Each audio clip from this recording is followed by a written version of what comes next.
Board की परीक्षा में 1 नंबर का एक सवाल वोकैबुलरी अर्थात शब्दकोश से संबंधित होता है। वह कभी पर्यायवाची के रूप में, कभी विलोम के रूप में पूछा जाता है। तो प्यारे छात्रों, मेरा यही सुझाव आपसे है कि कुछ विलोम शब्द, कुछ पर्यायवाची शब्द आपको अवश्य याद रखना चाहिए। और यहाँ पर इस वीडियो के माध्यम से मैं आपको विलोम शब्दों से अवगत कराना चाहता हूँ कि कुछ विलोम शब्द बहुत ही आसानी तरीके से बनाए जाते हैं। यदि आपको नहीं भी याद है कि किसी शब्द का विलोम क्या होता है, तो नीचे दिए गए नियमों के आधार पर आप विलोम बना सकते हैं। तो चलिए बात करते हैं। जैसे आप देखिए एडवांटेज।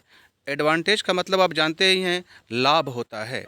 अगर इसका आपको विलोम बनाना है तो बस DIS डिस लगा दीजिए, डिसएडवांटेज, यह आपका विलोम हो गया। उसी प्रकार एग्री का मतलब होता है सहमत होना, और इसमें भी DIS डिस लगा दीजिए और यह हो जाएगा डिसएग्री, जिसका मतलब होता है असहमत होना।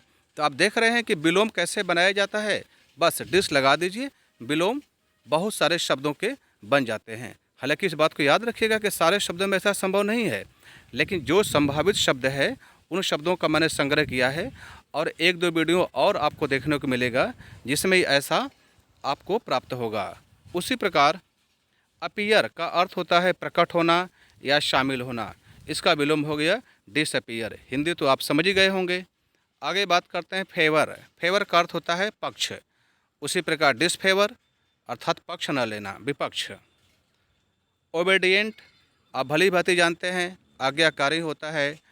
डिसओबेडिएंट का अर्थ होता है अवज्ञाकारी, जो आज्ञा का पालन न करे, उसको कहते हैं डिसओबेडिएंट। उसी प्रकार अब देखिए, अभी तक आपने डिस लगा करके विलोम बनाया, लेकिन अब जो है आपको अन लगा करके विलोम बनाना है। जैसे एबल का मतलब होता है योग्य, अनेबल का अर्थ हो गया अयोग्य। यहाँ पर देखिए अन लगा करके बनाया गया है। उसी प्रकार सर्टेन का अर्थ होता है निश्चित, लेकिन अनसर्टेन का अर्थ होता है अनिश्चित। अन लगा करके विलोम बना लिया गया है। अब आगे देखते हैं अफेक्टेड, जिसका अर्थ होता है प्रभावित। तो अनअफेक्टेड अप्रभावित, अर्थात जो प्रभावित न हुआ हो। उसी प्रकार कवर, अनकवर। देखिए कितने आसान है विलोम को बनाना। कवर में आप अन लगा दीजिए, अनकवर या विलोम हो गया। उसी प्रकार हैप्पी का अर्थ आप जानते हैं प्रसन्न होता है, और उसमें अन लगा दीजिए, अनहैप्पी अप्रसन्न। ऑर्थोडॉक्स का अर्थ होता है कट्टरपंथी। कुछ लोग जो है किसी किसी धर्मों में बहुत ही कट्टरपंथी होते हैं, और ये लोग बड़े अजीब प्राणी होते हैं। लेकिन खैर, इसका यदि विलोम बनाना हो तो अनऑर्थोडॉक्स, अन लगा दीजिए, विलोम हो गया।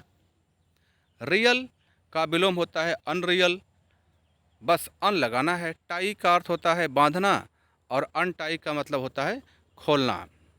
कितना आसान है, पहले आपने डिस लगाया और अब अन लगा करके विलोम बना रहे हैं। स्पोकन का अर्थ होता है बोला गया, और अनस्पोकन जो न बोला गया हो। तो प्यारे छात्रों, आपने देखा कि DIS डिस और UN लगा करके बहुत सारे शब्दों का विलोम बनाया जा सकता है। तो मेरा यह सुझाव आपके लिए है, बोर्ड की परीक्षा को ध्यान में रखते हुए, कि इन सारे शब्दों को, जितने विलोम अभी आपने पढ़े हैं, आप इसको नोट कर लें। 1 बार 2 बार 3 बार पढ़ लेंगे, आप देखेंगे आपको हमेशा के लिए याद हो जाएगा, और आप जो है परीक्षा में गलती नहीं करेंगे। क्योंकि 1 नंबर जो अनसिन पैसेज में पूछा जाता है, आपको प्राप्त करना है। तो यह इस प्रकार आपको पर्यायवाची, विलोम अर्थात सिनोनिम्स, एंटोनिम्स आपको याद करना पड़ेगा। तो याद करिए, आगे बढ़िए। बोर्ड परीक्षा की मेरी शुभकामनाएं। धन्यवाद।